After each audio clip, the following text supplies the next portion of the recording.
What if you had to live your exact life again? Not just once, but over and over and over, forever. Same job, same relationships, same decisions, same regrets, same wins, losses, random Tuesday nights, literally everything, on repeat.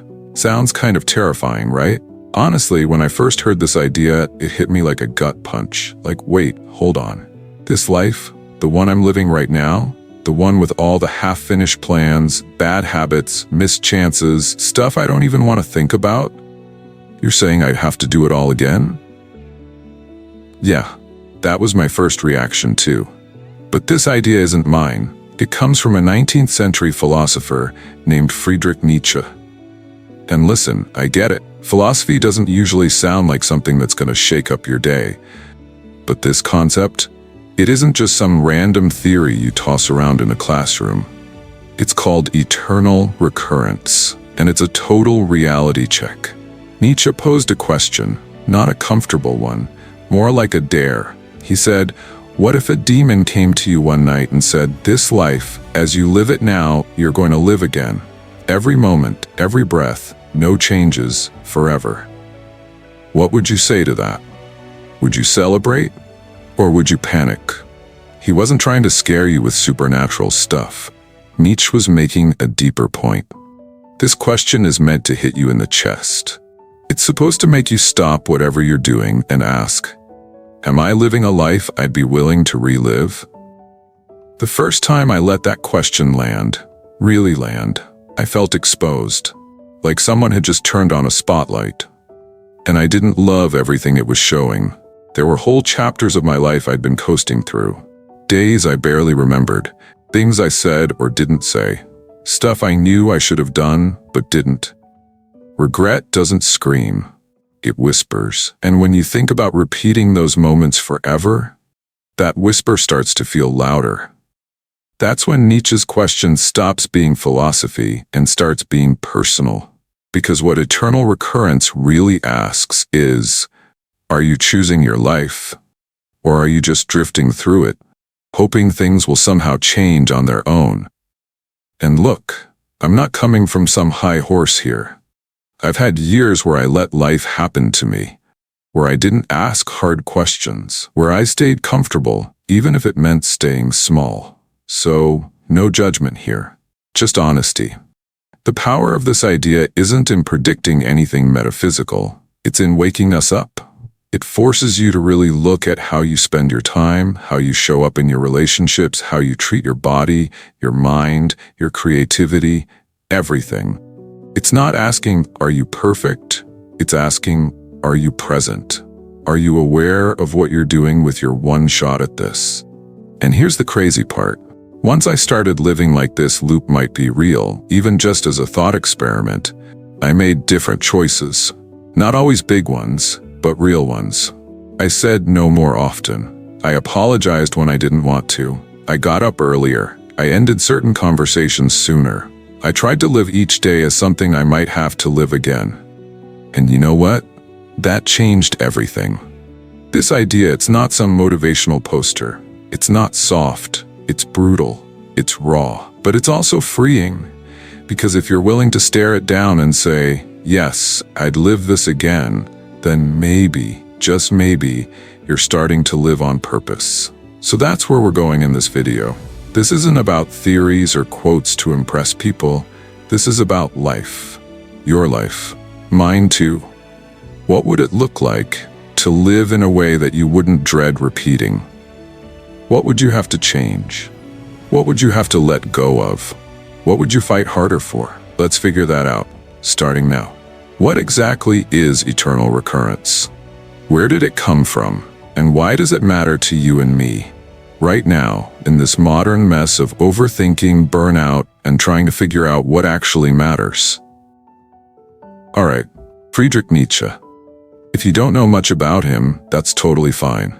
Most people hear the name and think, wait, isn't he the guy who said God is dead or something? Yeah, that's him.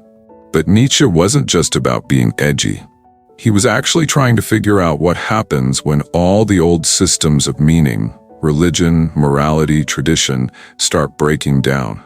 And he saw it coming way before the rest of us did. This guy lived in the 1800s, but if he somehow showed up today, I swear he'd be like, yep, this is exactly what I was talking about. He had this crazy, intense energy. He wasn't some comfy academic with a pipe in a library. He was sick most of his life. Chronically ill, alone, totally misunderstood. He wrote books no one appreciated at the time. He was the definition of someone ahead of their time. And out of all his work, one of the most mind-bending things he ever wrote was this little bomb he dropped in the gay science, the idea of eternal recurrence. And here's how he put it. Imagine this. You're just living your life. Normal day, nothing wild. And suddenly, a demon shows up and says to you, this life, as you're living it now, you'll have to live again, not once, not twice, but forever. Every moment, every detail, again and again, for all eternity. No changes, no edits, no breaks. Everything you've ever said, every choice, every failure, every win, every random Tuesday where nothing happened, that's all part of the loop. Forever. And Nietzsche's question was simple, but kind of terrifying. How would you react to that? Would you fall to your knees and beg for anything else? Or would you say, yes, I'd do this again? Now pause on that for a second. Because this isn't just a cool concept. It's meant to stop you in your tracks. It's a test, a lens, a way of looking at your life where the stakes couldn't be higher. Because it's not about what might happen in some afterlife, it's about what you're doing with the one life you know you have. And when I first read that passage, I swear I had to put the book down, because my gut reaction was no, God, no. I was like, if I had to relive this exact version of my life, at that time, over and over again, that would feel like punishment. There were parts of me I was proud of, sure, but there were so many moments where I was playing small, making decisions out of fear, saying yes when I meant no, delaying the stuff I knew mattered. If I'm honest, I was sleepwalking through some of the most important days of my life. And Nietzsche's thought, this eternal recurrence thing, it was like a slap. Not mean, just real. Like someone pulling back the curtain and going, hey, are you actually choosing this life, not surviving it, not tolerating it, not just floating through it, but choosing it? That's what this is about, choice. Conscious, intentional living. See, eternal recurrence isn't some cosmic prophecy. Nietzsche didn't say this will happen. He said, what if it did? Could you live in a way that made that okay? Could you craft a life where, if it turned out you had to relive it forever, you'd say, yeah, I'm good with that. It's like the ultimate filter. It cuts through the noise. Think about all the stuff we stress about daily. What people think, how we compare to others, whether we're doing enough, whether we're falling behind. Most of that disappears when you ask this one question. Would I want to do this again? Exactly like this. If the answer's no, that's not failure, it's feedback. It means something's off, something's unchosen. Or maybe something you've been avoiding needs to be faced. It's not about shame, it's about clarity. For me, that meant confronting a lot of stuff I'd been numbing. My schedule was full, but my life felt flat. I had all the surface-level signs of doing okay, but deep down, I knew I wasn't living in a way I'd be proud to repeat. So what did I do? I started small. I started asking, almost like a reflex, would I want to relive this moment? Not every second, obviously. Life's messy. But on the whole, was I showing up? Was I choosing this version of me, or just defaulting to it? Let me be clear. This isn't about pressure to live some grand, epic life 24/7. You don't have to hike Everest or launch a startup every day. That's not the point. It's about presence, alignment, integrity. It's about making choices you'd stand by, even in repeat mode. And when you start thinking like that, the way you move through life shifts. You become more intentional with your time. You start letting go of stuff that doesn't serve you. You begin caring less about approval and more about truth. Your truth. I'm not saying I figured it all out. I still mess up. I still fall into patterns. But eternal recurrence isn't about perfection. It's about awareness. It's about asking better questions and then being brave enough to listen to the answers. So if you're watching this right now and your gut reaction to the idea of reliving your current life is, please no, don't panic. That reaction is a gift. It's a signal, because now you've seen the mirror, you've heard the question, and you get to decide what you do with it. That's the power of Nietzsche's idea. It's not here to shame you, it's here to wake you up. And that's where we're going next. Now that you know what eternal recurrence really is, let's talk about how it connects to the way we live day to day. The regrets, the anxiety, the second guessing, and how, if we're willing to lean into this discomfort, it can lead us to something way more powerful, a life we actually want to live again. Let's be real for a second. Most of us don't wake up each day feeling fired up about life. A lot of days, it's more like, here we go again. You hit snooze 3 times, you drag yourself through your routine, maybe scroll your phone for a bit longer than you should, and somewhere in the back of your mind is that low hum, like, what am I even doing? I've been there, way more than I'd like to admit. You go through the motions, right? You check the boxes, you answer emails, you pretend that tomorrow, or next month, or next year, something's gonna magically click and everything will feel aligned and exciting again. But that moment, that click, it never really shows up. Because deep down, you're not living on purpose. You're reacting. You're surviving.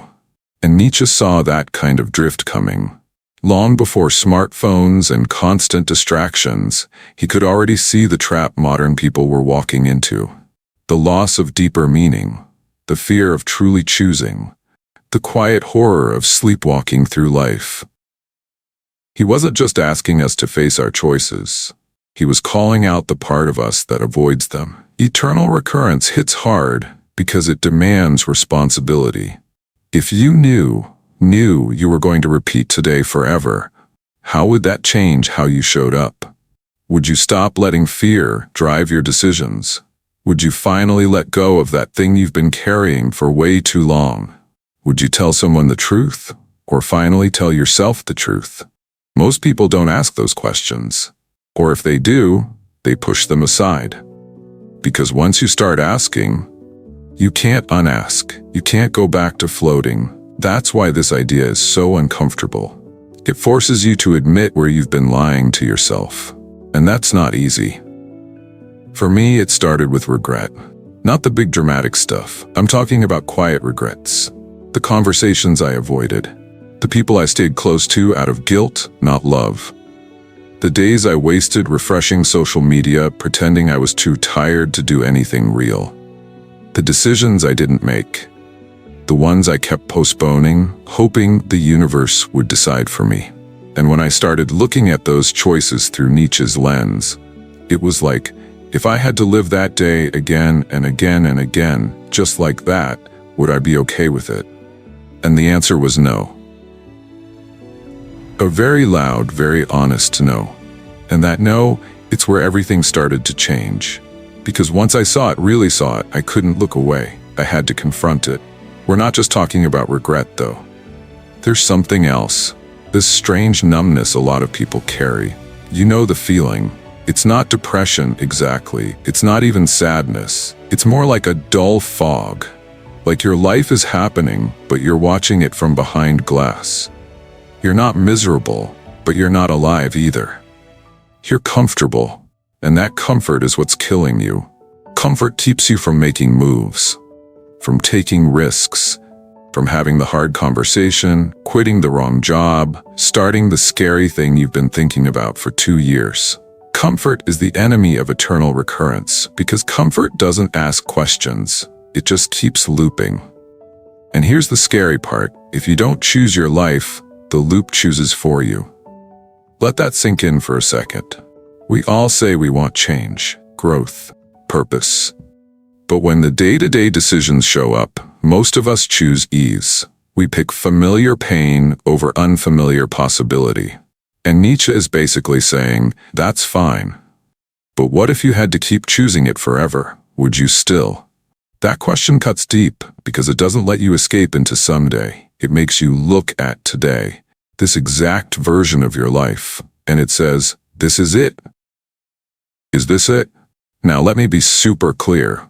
This isn't about living some perfect life. That's not what Nietzsche was saying, and it's not what I'm saying either. This isn't some motivational hustle your face off message. It's about living awake.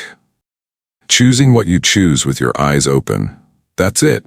Even pain, when it's chosen, can be powerful. Regret, when faced, can lead to change. The loop isn't your enemy, it's your mirror. That numbness you feel, that drift, that's the result of too many days where the answer to Nietzsche's question is, I'm not sure. Or worse, I wasn't really there. So what does that mean for you, practically? It means start paying attention. To your habits, to your mornings, to how you feel when you're with certain people, to the moments where you feel most like yourself, and the ones where you feel like you're disappearing. It means taking stock of your life, not in some big dramatic overhaul, but in the little things. Would you want to have that same conversation again tomorrow? Would you want to repeat how you spent the last hour? Would you want to feel how you feel right now again? If not, that's not a failure. It's an invitation. You're not stuck. You're waking up.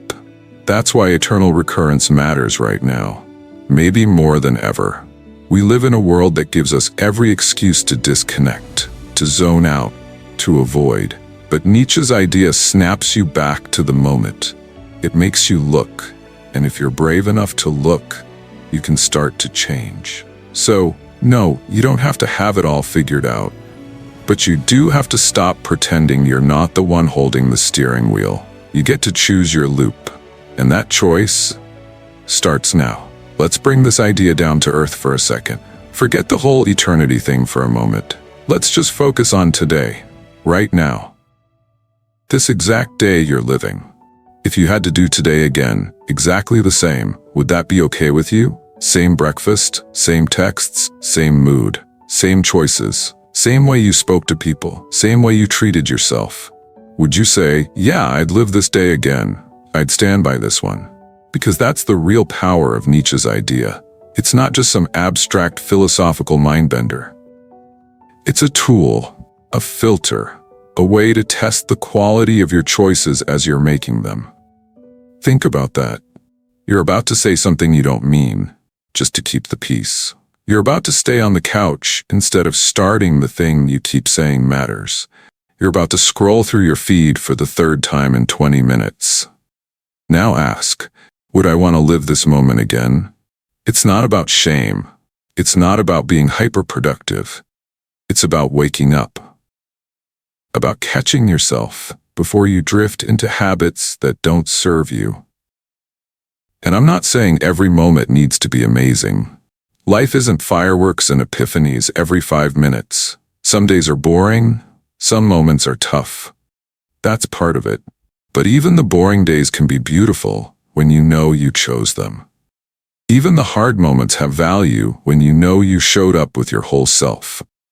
When I started using this test, just asking that one question throughout the day, it changed how I moved through my life. It made me slower, but more awake, more honest. I'd be halfway through doing something totally out of alignment, like saying yes to a favor I didn't want to do, and I'd stop and think, would I want to relive this? Would I want to loop this moment? Most of the time, the answer was no. And that's when I knew something had to shift. Because here's the truth most of us avoid. Your days are your life in miniature. We think we'll figure things out later. We tell ourselves we'll be more intentional next month, next job, next relationship. But later is just today repeated until you make a change. So, let's be real here. If today was on repeat forever, would that feel like a reward or a punishment? Would you be proud of how you treated people, how you handled your time, how you treated yourself? Would you be proud of how you spent your attention, the one resource you never get back? These questions aren't meant to guilt trip you. They're meant to give you leverage, power, awareness. Because the moment you start asking, Would I want to do this again? You start reclaiming your day. You start making conscious moves instead of automatic ones. And honestly, some of those shifts are small, like really small. You take 10 minutes in the morning to breathe before touching your phone. You eat something that makes you feel good after, not just during. You call that friend you keep saying you'll call. You take the walk. You write the page. You speak the truth even if your voice shakes. Those aren't massive life changes, but stack them, day after day, that's a loop you can live with. And listen, I still mess this up. I still waste time. I still avoid hard stuff. I still check my phone way too often. This isn't about perfection, it's about noticing. Because the version of you that notices, that's the version of you that can choose. And choosing is everything. When you start running your life through this filter, would I want to repeat this? You don't just live differently, you see differently. You stop settling for half-alive days. You stop saying it's fine when it's not. You stop spending time with people who drain you. You stop acting like you have endless time to figure it all out, because you don't. And that's not a sad thing, it's a clarifying thing. Your time is finite, but your choices, they're infinite. So try this. Tomorrow, try living like you'll have to relive it. Not in some doomy, panicked way, but with a kind of quiet intention. Like every move matters, because it does. Notice what you say yes to. Notice where you go numb. Notice what lights you up and what shuts you down. If nothing else, just notice. Because noticing is where change begins. And if you find yourself doing something and thinking, I'd hate to repeat this, that's a gift. That's your signal. That's your inner compass telling you, we need to course correct. You don't need to overhaul your life overnight. You just need to start making choices you can stand by. Ones you'd be okay repeating. That's the test. That's the freedom. It's not about living for some big someday. It's about living so that today, this today, means something. And if you get enough of those todays lined up, that's not just a good loop. That's a life. So now that we've been living with this idea of eternal recurrence for a bit, asking ourselves whether we'd actually want to repeat our days, it's time to talk about what Nietzsche was really getting at. And I'll be honest, it's something I didn't fully appreciate until I started paying attention to the way I was living. Nietzsche wasn't saying, hey, be perfect or suffer forever. He wasn't wagging a finger or handing out guilt. That's not what this is. What he was saying, what he was begging us to consider, is this. Stop living your life on autopilot. Because autopilot is how we lose years without realizing it. It's how we end up somewhere we didn't mean to go. It's how we look up one day and wonder, how did I even get here? And Nietzsche knew that if we weren't careful, that's exactly where we'd end up, living by default instead of by design.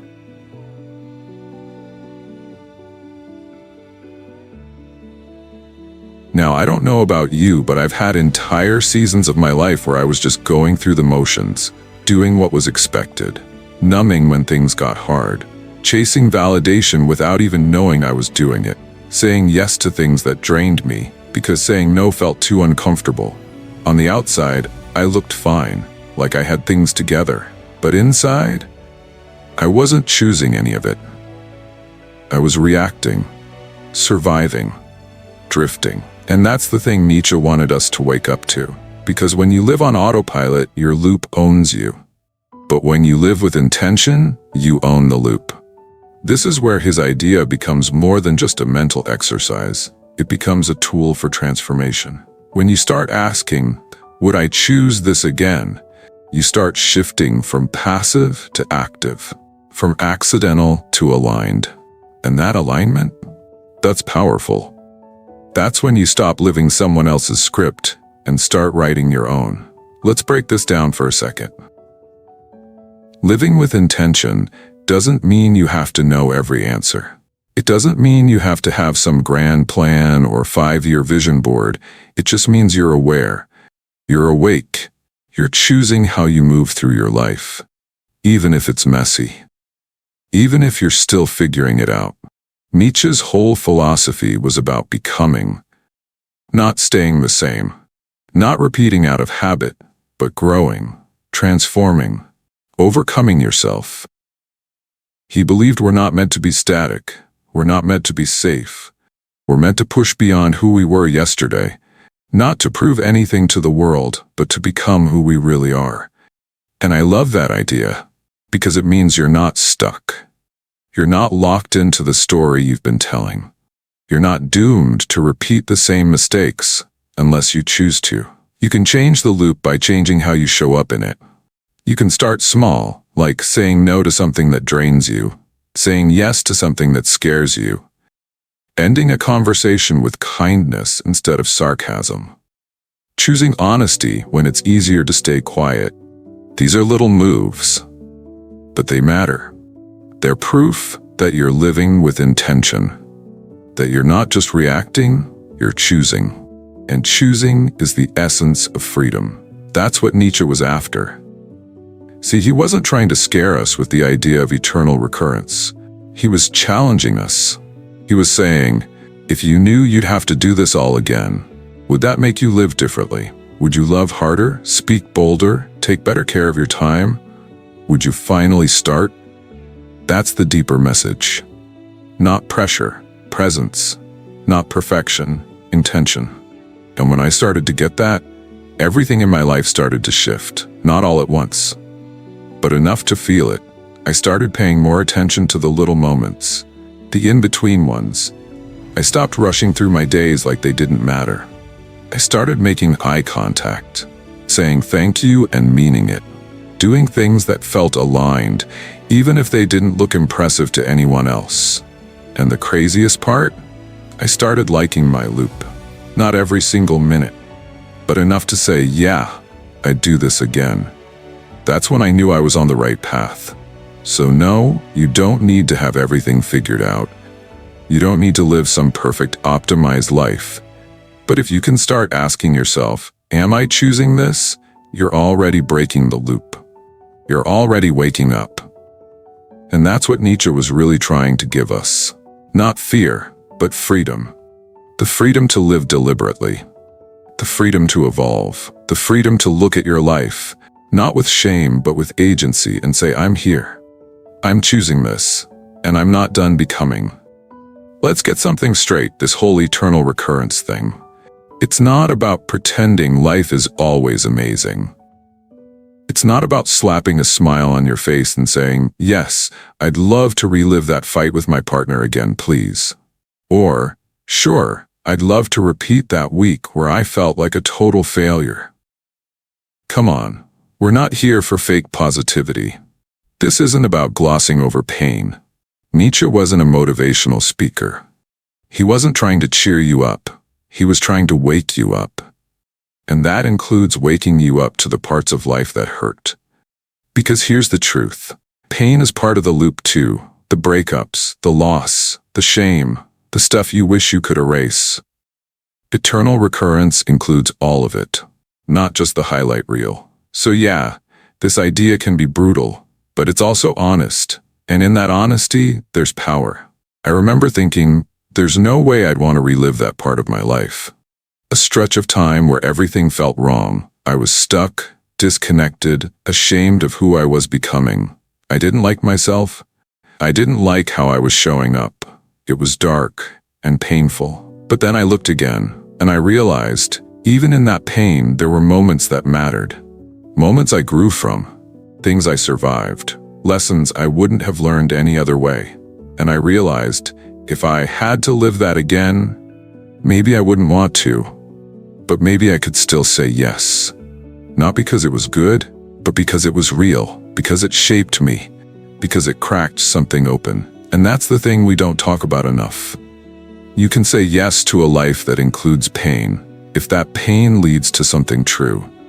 Eternal recurrence doesn't mean forcing yourself to like everything that's happened. It means owning it, accepting it, using it.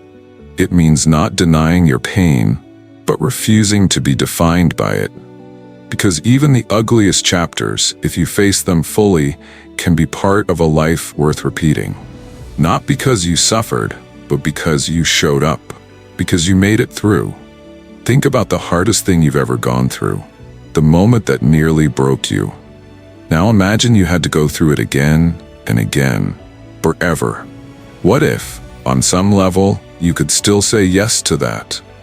Not out of masochism, not because you enjoyed it, but because that version of you, the one who endured, who learned, who didn't give up, matters. That version deserves to be seen, and maybe repeated, because that's what builds depth. That's what builds character. Not just the wins, but the wounds. That's the real challenge Nietzsche throws at us. Not, can you live a happy life, but can you affirm the whole thing? The good, the bad, the boring, the brutal. Can you own it all? And let me tell you, this is where the idea gets redemptive. Because if you can say yes to even the hard stuff, then you start reclaiming your story.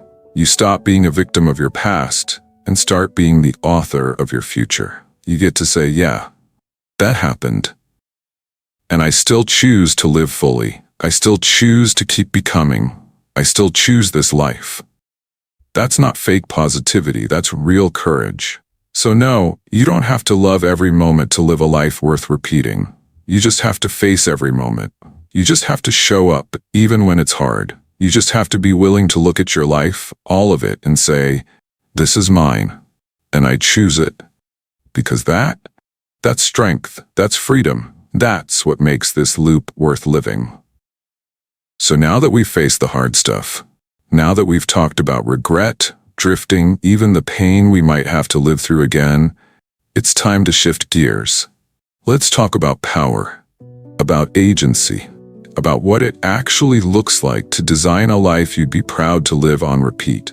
Because here's the thing, Nietzsche didn't give us eternal recurrence to depress us. He gave it to us to shake us, to make us stop wasting time and start choosing our days like they matter. And they do. So the question becomes, what kind of life would I actually want to relive? Not some fantasy version, not some perfect Instagram-filtered highlight reel. I mean a real life, one you can stand by, one that holds up under the weight of repetition. Let's get into it. Start here. Design a morning you'd actually want to repeat. Not a rushed, chaotic mess. Not a scroll fest where you wake up anxious before your feet even hit the floor. I'm talking about something simple, intentional, maybe even peaceful.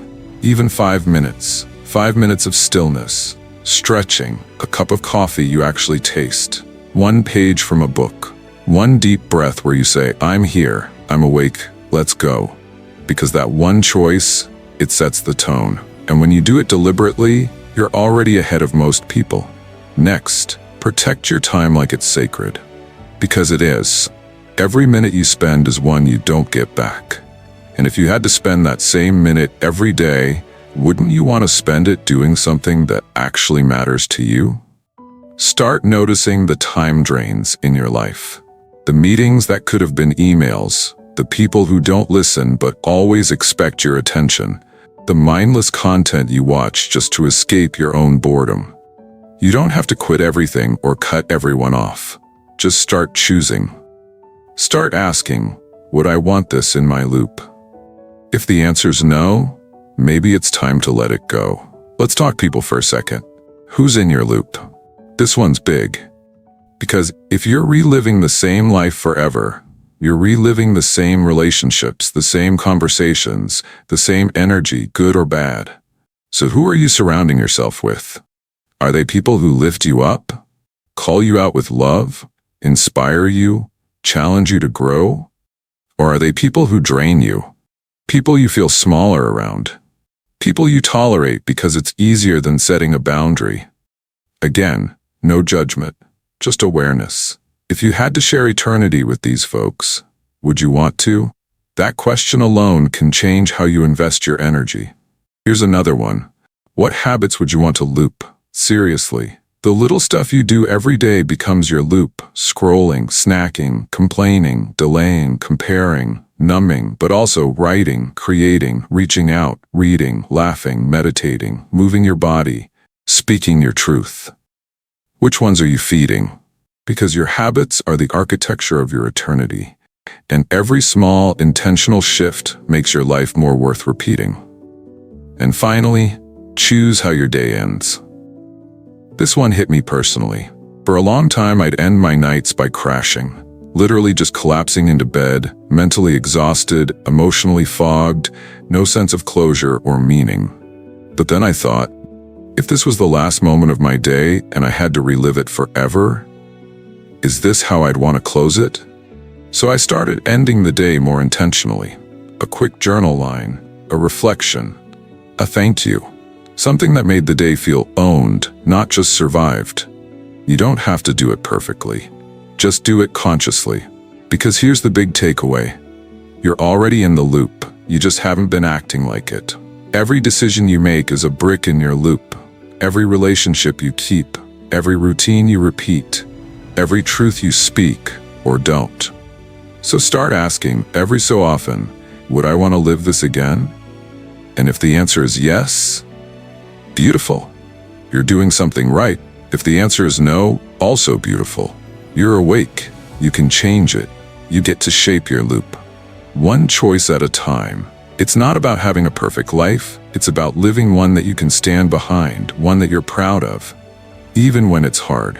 One that, if asked to repeat it, you could say, yeah, I'd do that again. That's the power Nietzsche gave us. Not certainty, not comfort, but something better.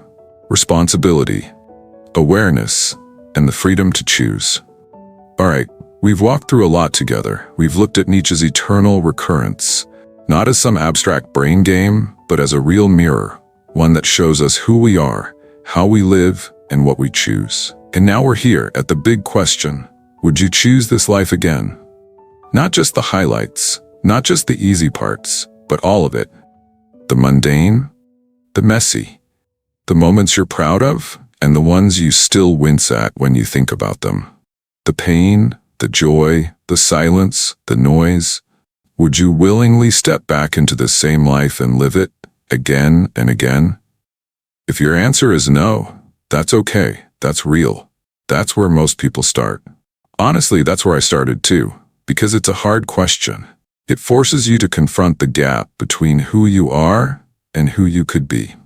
It exposes the places where you've gone quiet, where you've given up a little, where you're still waiting for life to begin. But here's the good news. The moment you ask that question with real honesty, you're already changing the answer. Because now you see it, now you're aware. And awareness is the beginning of power.